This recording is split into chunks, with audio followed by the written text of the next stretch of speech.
সিলেটের কানাইঘাট সীমান্তে ভারতীয় খাসিয়াদের হামলায় নিহত বাংলাদেশি যুবক লাশ দেশে আনার প্রক্রিয়া চলছে।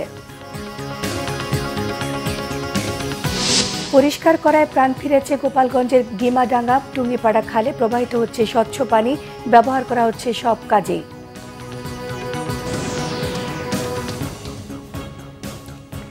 দেখছিলেন ক্রাউন সিমেন্ট সংবাদ শিরোনাম। জুলাই আগস্টে ছাত্র জনতার আন্দোলন চলাকালে দমন পীড়নে অংশ না নিতে সেনাবাহিনীকে সতর্ক করার পর বাংলাদেশের সরকার পরিবর্তন হয়েছিল বলে জানিয়েছেন জাতিসংঘের মানবাধিকার বিষয়ক হাইকমিশনার ভলকার তুর্ক। হার্ট টক অনুষ্ঠানে ভলকার তুর্কের সাক্ষাৎকারটি বিবিসির ওয়েবসাইটে বুধবার প্রকাশিত হয়েছে। বিশ্বের মানবাধিকার পরিস্থিতির উন্নয়নে জাতিসংঘ আর বিশেষ করে তার ব্যক্তিগত ভূমিকার উদাহরণ টানতে গিয়ে বাংলাদেশ প্রসঙ্গে এসব কথা জানান তিনি।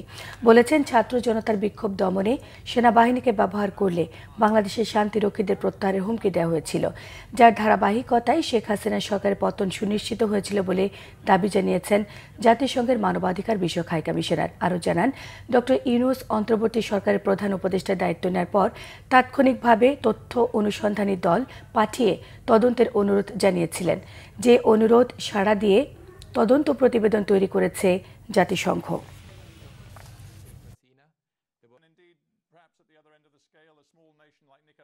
During July, August, there were massive demonstrations of. আপনি জানেন, জুলাই আগস্টে সেখানে ছাত্রদের ব্যাপক বিক্ষোভ হয়। তাদের জন্য বড় আশার জায়গা ছিল, আমরা কি বলি, আমি কি বলি, আর আমরা কি করতে পারি। আমরা ওই পরিস্থিতির উপর আলোকপাত করি। সেনাবাহিনীকে সতর্ক করে বলা হয়েছিল, যদি তারা এতে জড়িত হয় তার অর্থ দাঁড়াবে তারা হয়তো আর শান্তিরক্ষী প্রেরণকারী দেশ হিসেবে থাকতে পারবে না। The warning to the army that if they get involved, it means that they may not be able to be a troop.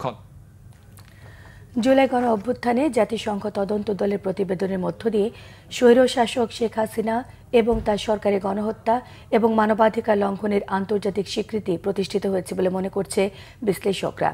ন্যায় বিচার প্রতিষ্ঠায় নিরপেক্ষ প্রতিষ্ঠান হিসেবে জাতিসংঘের তথ্য অনুসন্ধান কার্যকর ভূমিকা রাখবে বলেও অভিমত তাদের। জাতিসংঘ প্রতিবেদনের ফলে শেখ হাসিনা এবং তার সহযোগীদের বিচার প্রক্রিয়ার মুখোমুখি করা সহজ হবে বলে মনে করছেন তারা। আরও জানাচ্ছেন ইমরুল কায়েস। জুলাই আগস্টে ছাত্র জনতার উপর আওয়ামী লীগ পরিকল্পিত হত্যাকাণ্ড চালিয়েছে বলে জুলাই প্রতিবেদনে তুলে ধরেছেন জাতিসংঘের মানবাধিকার বিষয়ক হাই কমিশনার ভলকার তুর্ক। ওই হত্যাকাণ্ডের বিষয়ে বুধবার জেনেভায় মানবাধিকার কমিশনের সদস্য রাষ্ট্রগুলোর কাছে প্রতিবেদন তুলে ধরেন তিনি। বিশ্লেষকরা বলছেন, জাতিসংঘের এই প্রতিবেদনের ফলে বিশ্ববাসী শেখ হাসিনা ও আওয়ামী লীগের গণহত্যা ও মানবতা বিরোধী অপরাধ সম্পর্কে জানতে পেরেছে। একই সাথে স্বৈরাচারী হাসিনা সরকারের জঘন্য অপরাধের বিষয়ে এটি একটি আন্তর্জাতিক স্বীকৃতি বলেও মনে করেন তারা।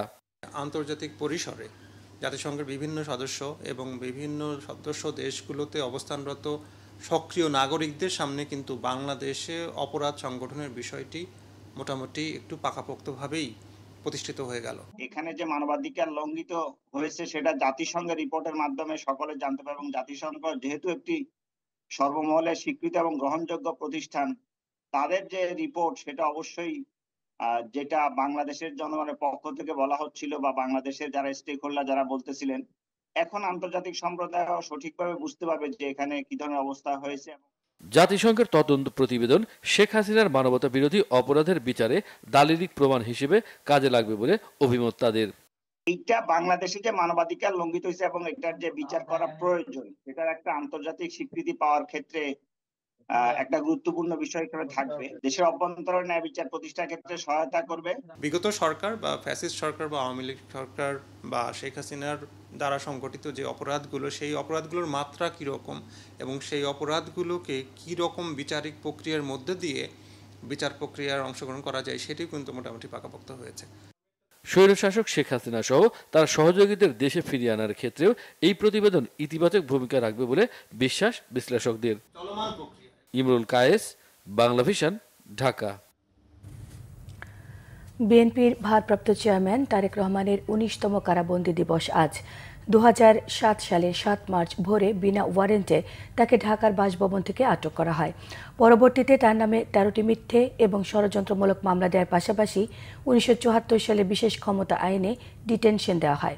6 দফায় 13 দিনের রিমান্ডে নিয়ে অমানবিক শারীরিক নির্যাতনের পাশাপাশি মানসিক নির্যাতনও করা হয়। তাকে চাপ দেওয়া হয় দেশ এবং রাজনীতি ছেড়ে দিতে।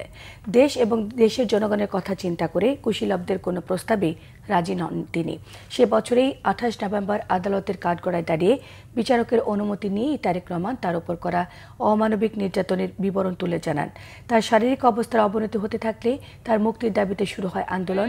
উচ্চ আদালত থেকে উন্নত চিকিৎসার জন্য জামিনে মুক্তি পেয়ে 2008 সালের 3 সেপ্টেম্বর তিনি বিদেশ যাবার সুযোগ পান। সেই থেকে অবস্থান করছেন লন্ডনে।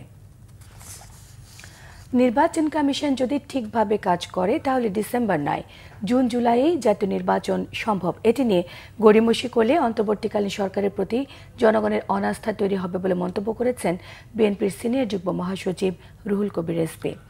রাজশাহীর ভুবন মোহন পার্কে ছাত্র জনতার গণ অভ্যুত্থানে আইনশৃঙ্খলা বাহিনীর গুলিতে আহত এবং চাঁপাইনবাবগঞ্জের শহীদ পরিবারের সঙ্গে সাক্ষাৎ এবং দোয়া অনুষ্ঠানে প্রধান অতিথির বক্তব্যে এসব কথা বলেন।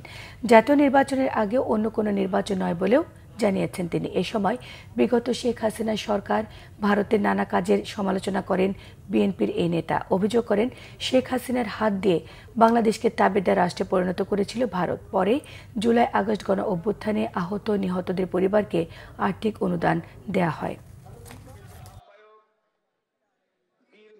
সরকারের ঘনিষ্ঠ কেউ কেউ বলেন যে ডিসেম্বরের মধ্যে ইলেকশন করা কঠিন।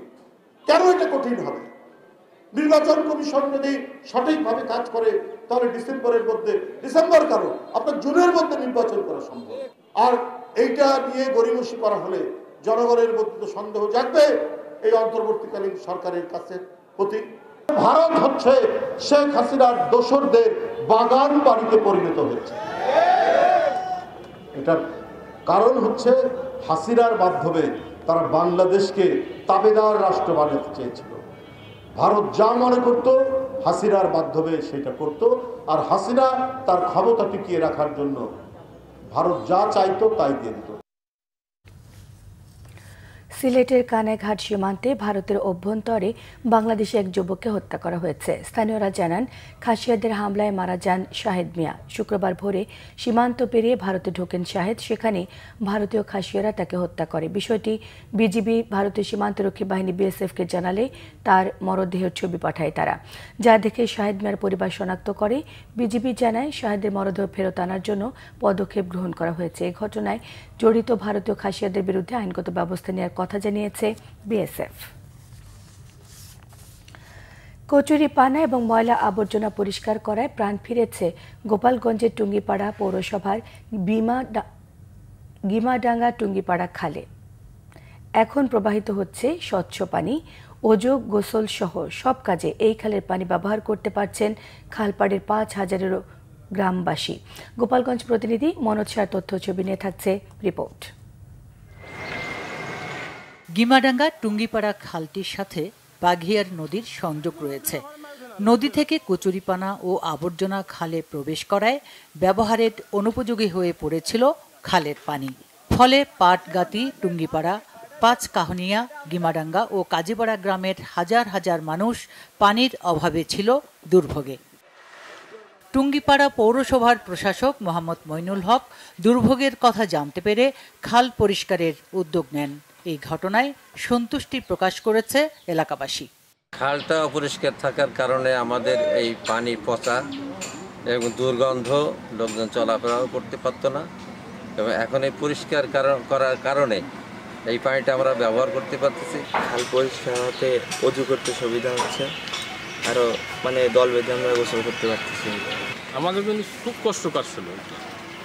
হ্যাঁ, এখন তো যাই হোক ভালো একটা উদ্যোগ নেছে। উদ্যোগের কারণে আমরা এখন অজুও করতে পারবো, গোসলও করতে পারবো। জনসেবায় পৌর প্রশাসনের কল্যাণকর কাজ অব্যাহত থাকবে বলে জানায় স্থানীয় প্রশাসন।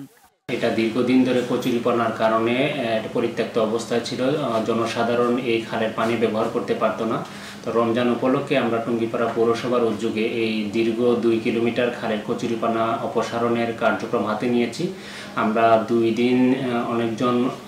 দিন ব্যাপী এই পরিষ্কার পরিচ্ছন্নতা অভিযান শুরু করার পর এখন খালে পানির প্রবাহ যথাযথভাবে হচ্ছে।